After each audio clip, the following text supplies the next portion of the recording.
Hey guys, we're back. Our 2023 real estate market forecast continues with our monthly interview series. We've been talking about this for a very, very long time, and if I'm being honest, we have not been so consistent doing our monthly interviews. So guess what? Chris Leeper, Leeper Realty Group is here, which I'm going to call actually our first of our monthly interview series. We've had a few other people in here and there, but anyway, so here we are. So what's going on, my man? Not too much, man. Okay, well, before we get going too much, just let's set the stage. This is me. In case you don't know me or not following my stuff, I'm Lance Martin with Coldwell Banker Town & Country, the broker owner. And this, Chris said, don't leave my head up too long. We got these gigantic heads up, so I'm going to leave this up a little extra long just for you. So anyway, so Chris, Leeper Realty Group, beautiful logo. I'm not so sure Coldwell Banker likes the yellow, but you know, it is what it is. So, what's going on, man? Yeah. How you been? Before we get too deep on this, I just wanted to take a second to say thank you. I think that you're underappreciated in the industry. I agree. You take so much time to put together these charts and the graphs and to be able to articulate and explain to everybody the rhyme and the reason. And you know, these charts tend to lead into the next to provide a larger forecast. Yep. And again, I think you're underappreciated in regards to what you do for the overall industry, because again, all these numbers truly shape the business that you and I are in today. Right. Well, I appreciate that. I mean, for those of you that have been attending our forecast, let's be honest. I mean, I'm in the real estate business. You're in the real estate business. We'll talk about how long we've been working together because it's been a long time. It's kind of crazy how long we've been doing this.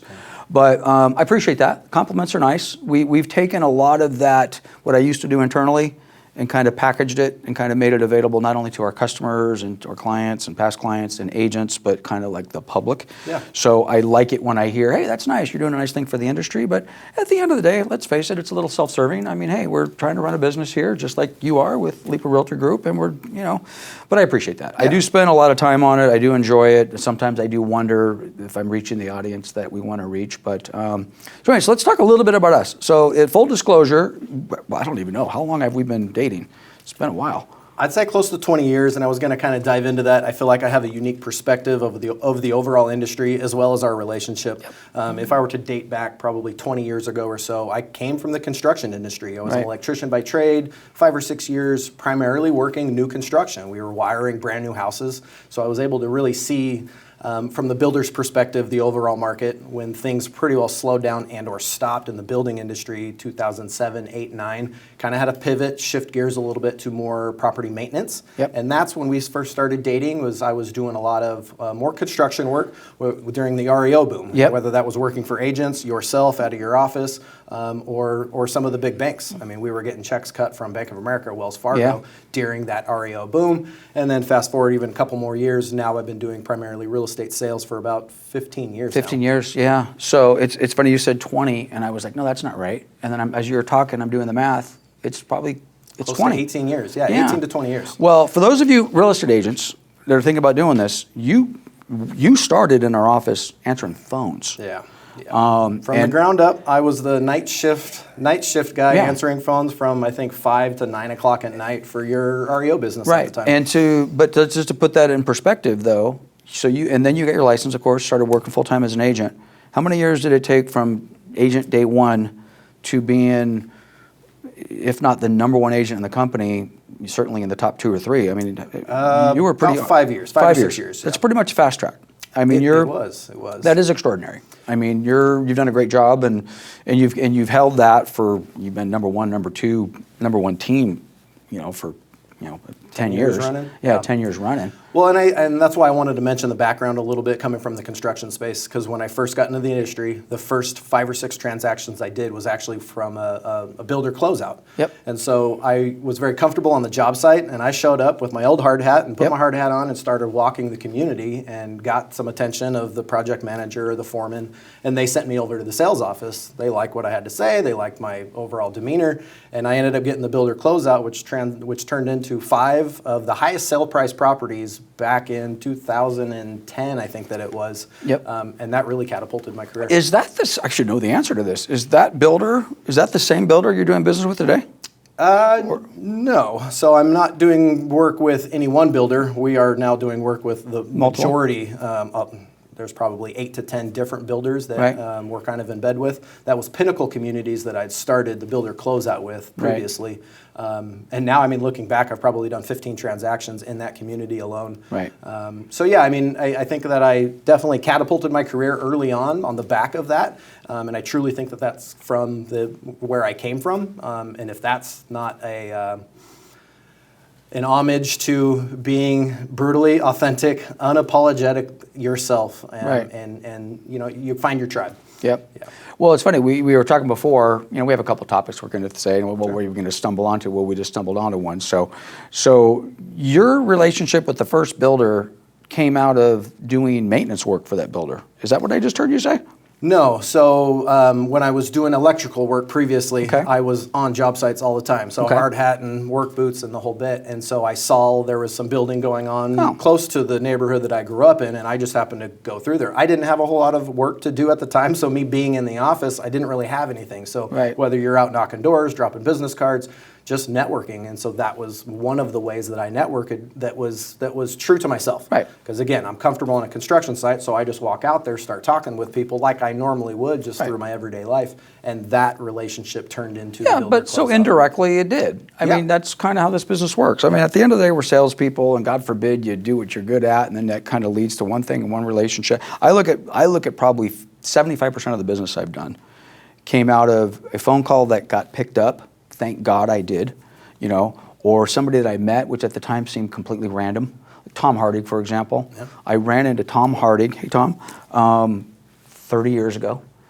I think it was random, or maybe he sought me out. I don't know. And that one meeting led to another meeting, which led to Fannie Mae, which led to Freddie Mac, which indirectly, in a strange way, kind of led to the relationship that you were doing with us. Because if I didn't have that, we may have never met. Because I might not have needed anybody in the office to make calls and do all the rest of that nonsense. I love the Tom Hardig reference because it was very similar how I got kind of in business with his son, Mike Hardig. Mike, yeah. So I've been doing business with Mike Hardig for the last 15 years, and we kind of met indirectly through you, but you know, at a restaurant, having a couple of drinks, and Yep. we just start talking next to it. You mentioned it is very much a sales business, but I think more importantly, it's a relationship business, Yep. and that's more of what we're talking about. Yeah. Well, good salespeople never consider themselves salespeople. This is who you are. You kind of, it's all relationships. Yep. All relationships. So what's the secret sauce for Leeper Realty Group? You're a ninja, you know. I'm a ninja. You've heard that, right? I've heard that from a few people. Yeah. So you made me think of that because of the relationship thing. So Yeah. what's the secret, if there is one, that you could say, hey, this is something that I've leveraged and it's helped me build my business? I think one of the things that I forever lean on is treat the business like a business. Yep. I hear so many people previously, and especially even now today, that they want to get into the real estate space because they like the freedom. They want to be able to have their own time off or kind of come and go as you please. And if you treat this business like that, Yep. you're basically, it's a recipe for disaster. Yep. So coming in early on, I had to make it. I'll save the stories of, you know, my back up against the wall type of thing, but I had no choice but to succeed in this industry. No plan B. No plan B. Yep. I was 100% all in, and so that meant, you know, working 10 to 12 hours a day, even when I felt like I didn't have anything to do, and I would make a point. Again, construction guy, I spent so much time in Home Depot. So I would go to Home Depot and having just very normal conversations, walking up and down the aisles, Yep. and I had to pass out 10, 15 business cards a day. Looking back now, this feels like very old school real estate, but just basic networking, hand-to-hand combat. You could do that today. You could probably do that today. Yeah. But it's very much a contact sport. Yeah. In the same way that it was then and it is now, that was the way I was making my contacts. And again, I repeat myself, but be authentic to yourself. So Right. I was not, you know, immediately going to some sort of a podcast or something to try to push my name out there, because that's not who I am. I guess if you're a radio personality or something, that could be a natural segue into that. But for me, it was just the more contacts I made, the more people I could get into my database, the better off I would be Yeah. moving forward. Well, the no plan B, I think if we look at most successful people that we know in this business, they didn't have a plan B. Yeah. It was like, hey, this is all I got. And if that means I got to work 12 hours a day or 14 hours a day, or Yeah. if I got to go broke for 2 months, 6 months, or got to go move in with mom and dad, borrow money, because there's nothing. That's partially my story as well. I know that story that you've told, and I forgot it, to be honest with you. You had mentioned treating it like a business, though. Yeah. You know, and we have multiple different audiences here. I mean, Chris and I talked about this before. Are we talking to buyers and sellers and our past clients and our future clients? Are we maybe talking a little bit to some other realtors? The answer is yes, and yes, we're talking to everybody. I think the origin story for any one individual truly should speak to anybody, Right. whether it's the buyers or sellers, consumers out there that maybe are listening in or watching this. They should know authentically who I am, Yep. raw to the core, as well as any agent out there. Be yourself. Right. Just stand in your own two shoes and don't try to be like everybody else. Be true to yourself. Yeah. Well, to play to both of those audiences, maybe a realtor audience and maybe a consumer buyer seller audience, what you said about treating this business like a business. Yeah. I mean, my gosh. I mean, we have a huge percentage of the agent population in the real estate industry that treat it as a hobby. Yeah. And if you're an agent and you want to go next level, you got to stop that immediately. You got to treat it like a business. You got to put in the hours. You got to do whatever that means. And then, quite honestly, if you're a buyer or a seller, be careful who you work with matters, right? 100%. 100%. A lot of part-time agents out there, and I'm not here to throw anybody under the bus or anything like that. But yeah, I mean, you go back to the 10, 12-hour work days, and maybe early on I didn't have as much to do transactionally, but I'm working on what I can do marketing and advertising. And again, the real estate space was very different 15 years ago. Right. We didn't really have the social media stuff that we have today. A lot of the videos and podcasts and drone footage and things like that wasn't really around 15 years ago. So for me, the hand-to-hand combat, the contacts was that's how I did it my way. On top of the fact, I mean, I'm holding 2-3 open houses a weekend, every weekend for 5 or 6 years.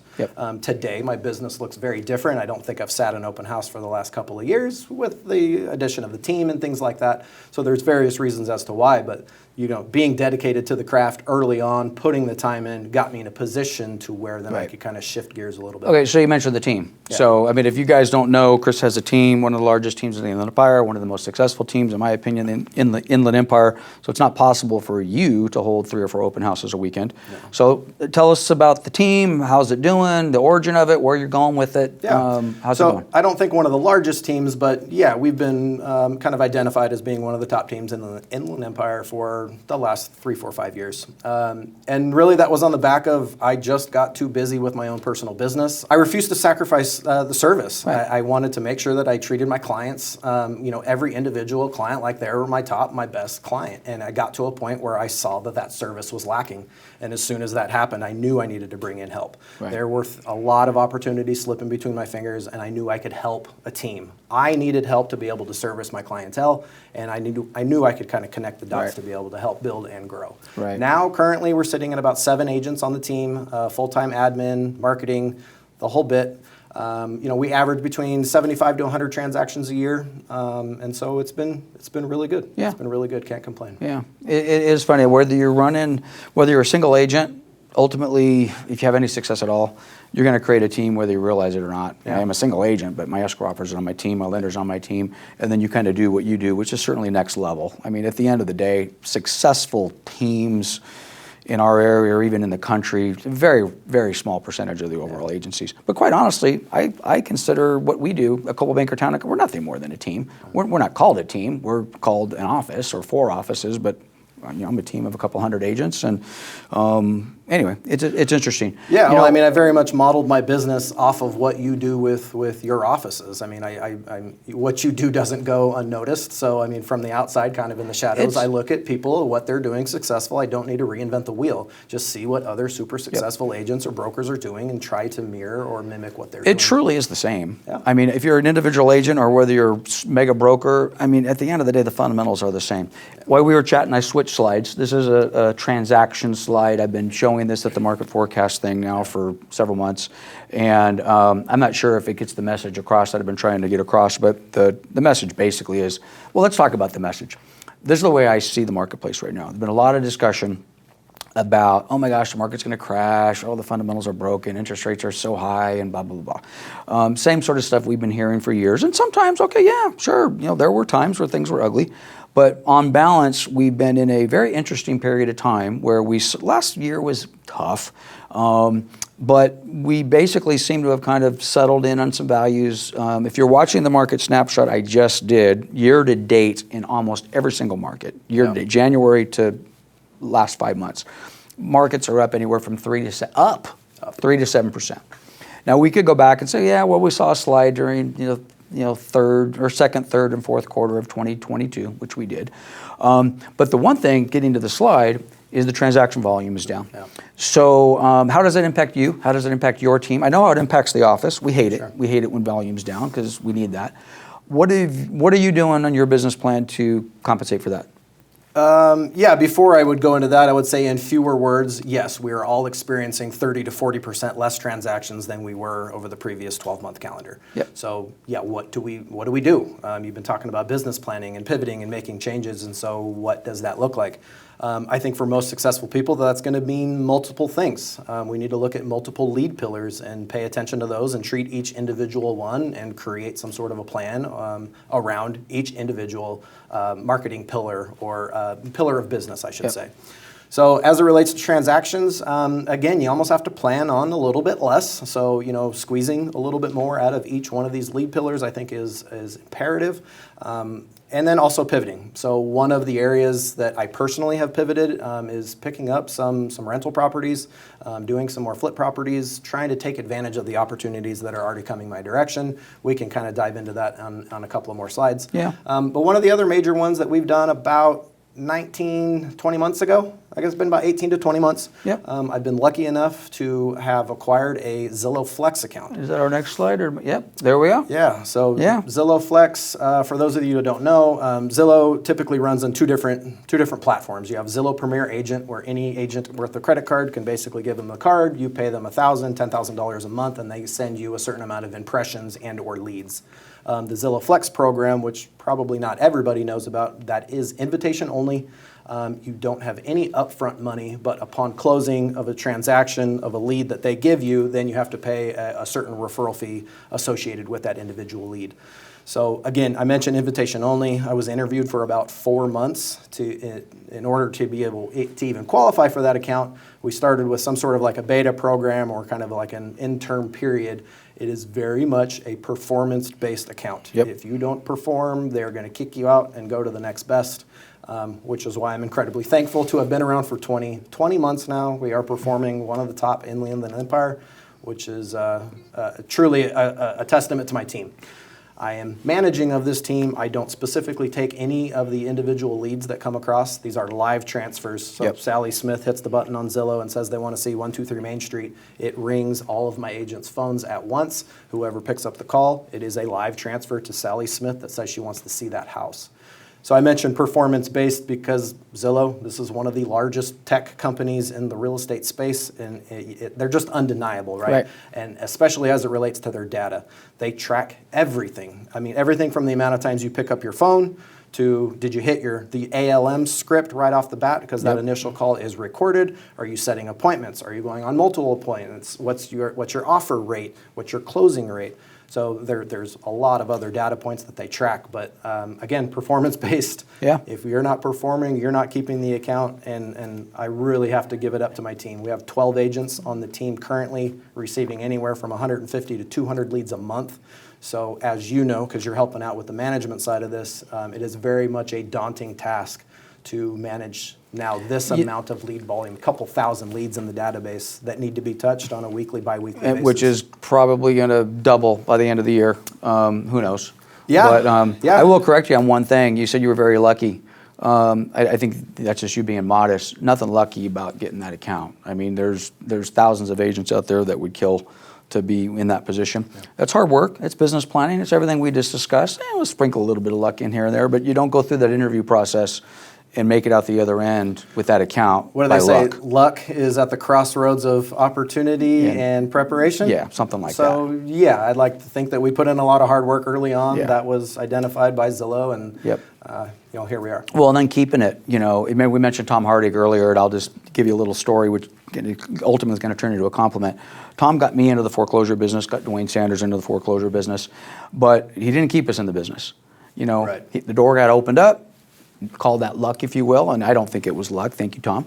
But keeping those clients, Fannie Mae and Freddie Mac and whatever the other servicers had been, was, man, at the end of the day, it was all performance. And if you're not hitting the metrics, so bringing it back to you, okay, the right place, preparation, all the rest of that sort of stuff. But you're now, what, 18, 19 months into it? We see those metrics periodically, and what is shared with your team is, you're at near the top of that performance. So you're probably going to keep that account for a little while. Yeah, I'd like to think so. Yeah. Just to go into some of the numbers, we got the account at the end of 2021, so we were kind of getting our sea legs under us and trying to figure out what the requirements were of Zillow, obviously making some of the changes on our team, and kind of caught our stride probably closer to a year ago. Last year, we did 26 transactions, accounted for $250,000 in GCI. Yep. Again, that's not you or I's incoming money. That's the team, and I really have to give the credit to the team to be able to service this account is not an easy task. Yep. This year, we're already at 22 closed and pending. Well, last year was a lot of pipeline building, more or less, It right? was. So this year will be interesting to see how not that only pipeline performs. building, but again, some of the requirements, some of the parameters that Zillow wanted us to follow along with, and we were just kind of getting the hang of that. And so, like I said, once we kind of caught our stride, I think we are well halfway into last year. So 26 deals, I don't think, and then I'll compare it to this year. We're already 22 closed and pending. We should, On close track to do- double that number. Yeah, Easily double Yeah. that number. And that's going to relate to $400,000, $500,000 in GCI. Yep. So we talk about pivoting and what changes need to be made, when transaction count's going to be down. We put ourselves in a position to be able to pivot, to be able to capitalize on the market. And also, I think that's given us a unique perspective of the overall buyer demand. So, we can talk about inventory levels and interest rates and migration patterns and inflation and the looming recession. So many things play into this. When we, our team, and as the brokerage are receiving this amount of lead volume on a regular basis, we can really take the temperature of not only buyer activity, but the overall market. And you what's take it happening in real time. in real That's the time. part that drives me crazy. I'll look at, whether it's Case Shiller or the Feds come out and they're looking at data that's 4, 5, 6 months old.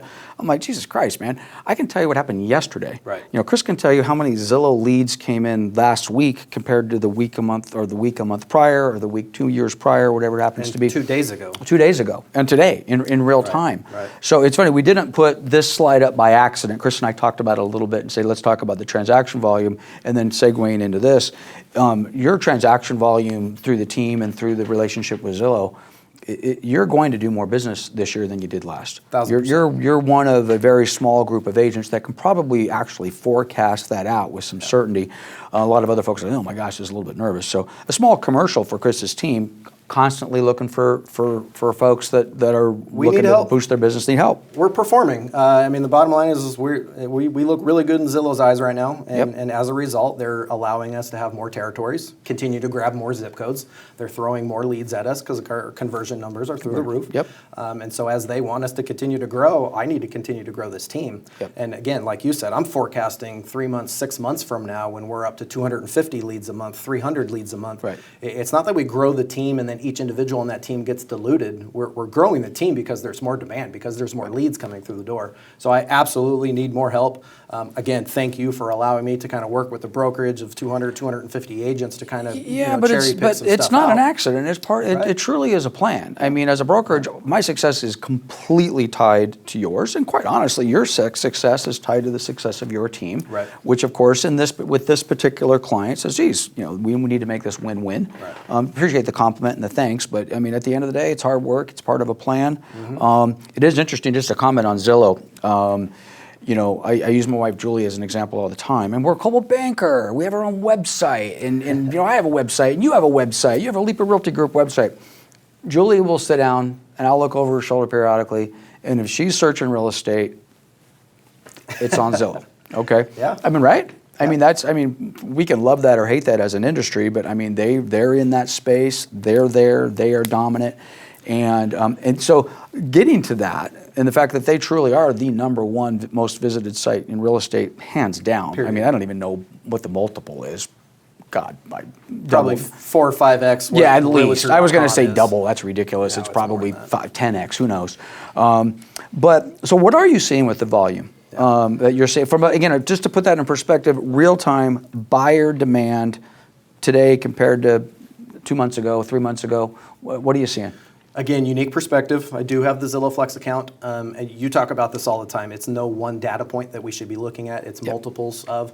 So I'm looking at the activity that's coming through with the buyer leads. I'm looking at my own listing inventory that's on the market and how many offers we're receiving. You alluded to, sales meeting just previously where we had 4, 5, 6 transactions that were already pending. Several of those are yours. 0 to 4 days. I think 3 of them on that list were mine. Yep. So you price a home correctly. We ended up with 12 offers on a property that we just put into escrow, closing in a few weeks from now. But if that doesn't tell you enough, and I've already mentioned 150 to 200 buyer leads coming in a month, right. We have become, this new normal, that phrase that's been going around so much. We have become accustomed to a 6+% interest rate. I agree with you that I think things get a little hairy when we're in that 7% plus, but I also think that that's just because we haven't really gotten used to it. Well, it'll get hairy, but it'll get hairy it'll get hairy till it's not. Correct. So we just did the snapshot, and sometimes I forget about this. You get so close to it. Sometimes I'm too close. I got to step back. So I literally stepped back, showed the interest rate slide where we were a year ago, which was like 5.5. Yep. 5 plus. I don't know exactly 5.5, and then where we are today, which is basically let's call it 6 3/4. Well, that's not too ridiculous. But we also, at least I do, oh my God, what about that 3%? Well, yeah, the 3% was before that, but we've now settled into an interest rate environment above 5, certainly above 6 now for a while. Yep. Buyers are getting used to it. Nobody wants to see a 7% rate. If we did see a 7% rate, things would break for a period of time, and then over a period of months or year, okay, great.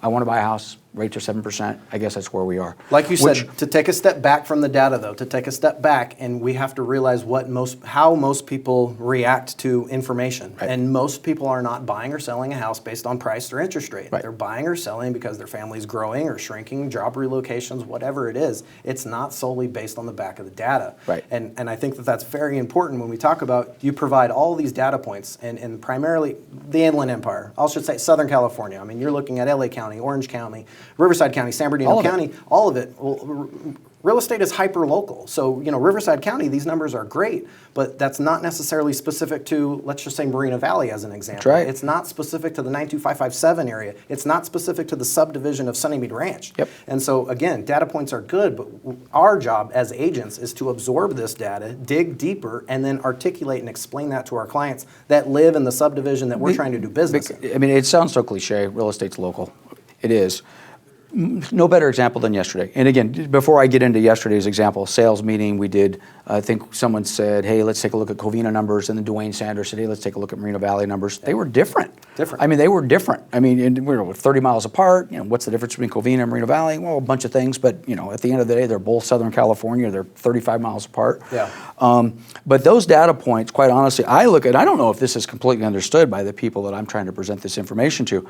I'm just trying to show trends. Right. So this is the trend, and if you're a broker or an agent, you're trying to make a business plan, you take that trend and then you say, well, how does that apply to my farm? How does it apply to my market? Does it apply? Right. I mean, does it, at the end of the day, does it apply? Is my whole business based upon 1 or 2 clients or a database of past clients, and at the end of the day, they're mine anyway? In my opinion, I think a lot of that information gets lost in translation. You're giving a lot of large data points on a broader area, and it is our job as agents or brokers to again, compress that information and then deliver it to our client in the way that they want to receive the information. Because whether we're going to look at like a disc profile, which most people aren't doing on their clients, and I don't recommend that, but what do we know? Most people don't even know what that is. Most people don't. Well, look it up. Yeah, look up disc profiles. Again, you're not running these on your individual clients, but what we know, not everybody's analytical. Right. So we can't just take these charts and spit it out on our social media and expect some sort of response back. Right. Some people are emotional. Some people are, there's different ways that people communicate and receive information.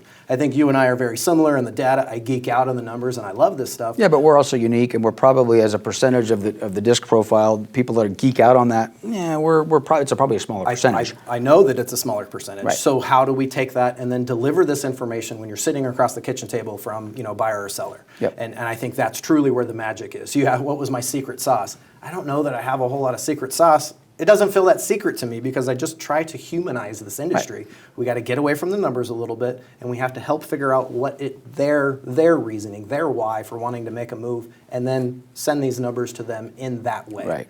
Well, I'm going to way oversimplify it, and I don't have the answer to the secret sauce question. I've sat across hundreds, if not thousands, of people who wanted to be real estate agents. And I've kind of, what's that thing? And I've looked at agents, man, this person has it all. They're going to be great, and they completely fail. And then those agents who have just, geez, this person, they don't have any secret sauce. They have no personality. They don't, and then they crush it, and they absolutely crush it. For you, quite honestly, you're a likable person, and you bust your ass. Honestly, I think if you put a combination of, hey, I'm likable and I work hard, I don't want to say it's not. It certainly increases your odds of having success in this business. Sure. And I don't know which is more important, to be honest with you, because I've seen some people that really, really work hard with no personalities that have killed it. And then I've also seen the reverse, some great personalities that don't work at all, and then they just fall apart. I think the one, maybe a little bit of a difference maker to that. I mean, likable. I don't know. I don't know what I can attribute that to, or if that's true or not. Sure, it is true. We're buddies, and that's nice. One of the kind of core things that I always tell myself, my team, is I don't want to ask for the business. I want to earn the business. Yep. And so hard work is one thing, as long as that hard work is spent earning the business. Right. So I'm not just posting something on social media and I have an expectation that people are going to reach out to me, because that is incredibly naive. It's kind of egotistical if you really think about it. So I want to be able to earn the business. I want them to see that I'm providing so much data, so much information, truly care about them individual as the consumer, buyer, seller, investor, whatever it is. They are the number one focus. Not me, not the data, not any of the stuff. What is your situation and how can I help? The ninja thing that we talked about earlier. Sure. And our audience doesn't know what the ninja is, but ninja is a program, a sales program. It's not a Coldwell Banker thing, but it's basically that says, hey, there's a certain way to grow your business and to treat your clients, and then there's another way. Well, full disclosure, I've never taken the ninja class. I heard it's amazing, and I will swear by it, but I've never actually taken the class, so I don't know whatever. Maybe that's some of the secret sauce that it is. Well, that's what makes it even better for you, because you've never taken the class, and people who run that class would say, oh, Chris is taking the class. A little more natural, I guess? Well, it's everything that you just described in the prior 60 seconds. It's how you approach the business. So, hey, not that we're up on time, but I did switch the charts here, and I thought here we have more data points. My God, we're just flooded with data points. But, this California 2.9% reduction in property value quarter over quarter, who cares? Flat. Right? Yep. Flat. So how are you approaching your clients when you maybe have a client who's a little bit concerned that says, geez, Chris, I don't know if I should buy now, or interest rates, or what's going on. Yeah. And you've been a buyer, so tell us a little bit about what you're doing and how you're treating your clients in that regard. One of the, I'm going to say scripts right now, but I think I want to go back to that ninja thing that you had mentioned too. You need to humanize these scripts and personalize them. Don't just follow the script and be robotic about what it is. Yep. But truly, one of the, which relates to this chart, I try to bring it back to the basic economics. It's supply and demand. Last year was the first year we saw negative migration out of California. Yep. More people leaving than they were coming. Yep. I'm not getting political. I don't want to talk about the pandemic or anything like that in regards to why people were leaving, but the facts remain true. They're More leaving. people were leaving than they were coming. Well, Right. That's not true for areas of the Inland Empire. Correct. More specifically, San Bernardino and Riverside County. Yep. So you can kind of look at areas like San Francisco, LA, San Diego, high populated, dense areas, and when something catastrophic hits like this, everybody's trying to flee the area. Affordability. And affordability, Yeah. but if you're living in a condo complex or high densely populated areas, and all of a sudden something crazy happens and you want to get away, then they're going to flood to the areas that are a little bit more affordable. So you can go sell your 2-bed, 1-bath in LA for $1 million and come out to the Inland Empire and actually get something pretty nice. Right. So again, the chart, I know this is in regards to home prices, but again, supply and demand. If more people are leaving, there's a little bit less demand. And this is lagging information because this was over a year ago. And as we've seen the charts, we're already seeing a 3% increase. I'm sorry, a 3 to 7% increase in property values this year. Yeah. So the demand is coming back. But what we saw the second and third quarter of last year, second, third, fourth quarter of last year, people were fleeing the area. So of course, that makes sense that property values would go down. How concerned am I over a 2.9% decrease in property values? Not at all. Right. And to put my money where my mouth is, I've personally been buying houses for the last 4 or 5 years, kind of creating a small investment portfolio. Got one up in the mountains, an Airbnb that I'm looking to do, trying to pick up a duplex. Thank God the roof didn't collapse with all that snow. Oh, man. Oh, my God. 8 feet of snow on top of this roof, and it held strong. And we managed that property, and like a week later, we put a tenant in there, and 2 days later, we get 95 feet of snow on top of that house. Oh, my God. I don't know if you lost sleep over that, but all kidding aside, man, I was a little puckered up on that for a minute. Yeah, I think a lot of investors, not just the snow, but I think you pucker up a little bit differently when you start having a rental portfolio. Right. When you start seeing changes in the overall economy, the overall market, and what does this mean? What does this look like moving forward? But again, like I said, putting my money where my mouth is, whether it comes to property values, whether we're talking interest rates, overall demand of housing, Yep. I am personally buying. So I can confidently recommend. have confidence in the market. I can confidently recommend people go out and buy real estate. Right. I'm doing it myself. And Yep. then, again, I am a data guy. So you can pull up the Case Shillers and you can pull up all these other data sources. And real estate is still the #1 investment that most people will make in a long-term situation. Right. And then that kind of segues into the looming recession, if we're not already in one. Well, where else are you going to park your cash? Right. And look over any 20-year period, real estate is always more than it was the 20 years prior. You had said something earlier, and by spot on, but you're talking about where migration. And when you started off, hey, we're moving out of California for whatever reason, whether it's politics or just affordability. But we are also, our office is in the Inland Empire, West San Gabriel Valley. And for better or worse, we're more affordable than if you're in, Western Los Angeles or Orange County. And again, this can be perceived as a bad thing, which quite honestly is a good thing for us. So now I'm a buyer, and I wanted to buy in, Fullerton. And now the interest rates are up, and I can't exactly buy that property in Fullerton because my affordability isn't there. So what's my option? Well, my option is, maybe I go 20 miles further in and I buy in Corona, or I buy in Riverside, or I come a little bit further east. And that's frankly how the Inland Empire, for the most part, has been built in the last 35 years. That's how I got out there. My mom, my dad, my in-laws, my brother and sister-in-law were Lakewood, Long Beach people and moved to the Inland Empire. Affordability. Yeah. And now that we've got affordability at 17%, a little too much inside baseball on the numbers there. Well, that migration that you just talked about, in theory, a lot of that migration should land, and already is landing. That's what you just said. Yeah. California is losing population. Riverside, San Bernardino County is gaining population for that very reason. Yeah. So again, another one of those charts that at the end of the day, and again, 2.9% down, 2.9% up. Frankly, our market where our offices are, on balance, year to date, up between 7 and 8%. So. Yeah, that's another key thing with these charts. You give this another month or two, and it's probably going to be plus across the entire board. Well, and I think it will be. Yeah. I don't know about next month, but certainly within 2 to 3 months, our current trend is showing that. And by the way, it's showing that at interest rates, give or take 6.5%. Right. If we do start to see some improvement, who knows? What else we got on here? This was our closing slide. So I don't know if we're closing or not, but. Anyway, we got to do this more often, man. I enjoy it. Any closing comments for us, or? I think first and foremost, I'd love to pay attention to the comments. I want to see if you guys have questions. I want to see what other topics that you'd like us to cover. We're here for you. We're not just sitting up here to talk for our health. Our goal is to provide as much value as we can, whether it be the agent broker community, buyer, seller, investing, whatever it is that you're looking to do. We truly want you to see us as being the experts in the industry. AKA all these charts and graphs and dissecting the information, articulating what that means for you as an individual. So truly, I'd like to ask the audience whatever they want to see, and I'd love to get back up here and do it again. Well, we already kind of talked about that. We're going to get back in here. Well, I said 6 to 12 months. Who knows? We might be back here in 60 days. But today we came in kind of purposely. Let's just shotgun it, see what happens, and then next time we'll be more topical. I love it. So at any rate, Chris. Thank you. Love you, man. Appreciate it. All right, man. All right, guys, our 2023 real estate market forecast. I know, what are you talking about? It continues. That is my brand. We're doing our forecast. This is our interview series, our first one with Chris Leeper, Leeper Realty Group. We'll see you next month, and thanks for watching.